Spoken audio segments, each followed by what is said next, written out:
Hello friend, नमस्ते प्रणाम। मैं हूँ आपकी वंदना और स्वागत करती हूँ सिंगर सुषमा पंडित के चैनल पे आप सभी का।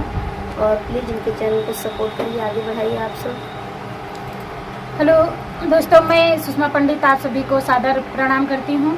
आज मैं आप सबके लिए सावन गीत लेके आई हूँ, तो प्लीज़ आप लोग वीडियो देखें और गीत का आनंद लें।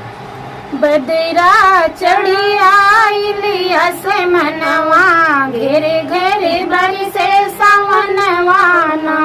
बदरा चढ़ी आइली आसमनवा, घेरी घेरी बरसे सावनवाना।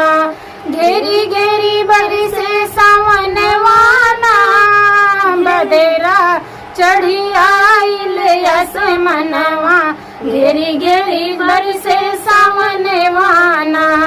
झुरे झुरे बहे पवन पुरवैया, सावन मास के चढ़ल समैया।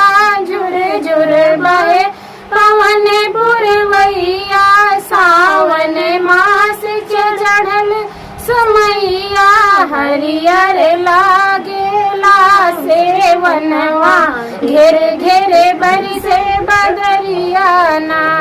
हरियर लागेला सावनवा, घेरे घेरे बरसे सावनवाना। बदरा चढ़ आइल आसमनवा, घेरे घेरे बरसे सावनवाना। रतिया दिना बिजुली जब चमके, रतिया दिना बिजुली जब चमके। बरसन लागे तेज धम धम के, बरसन लागे तेज धम धम के। धमके घरवा और अंगनवा, घेरी घेरी बरसे सावनवाना। धमक बरखा बदरा चढ़ी आइल आसमनवा, घेरी घेरी बरसे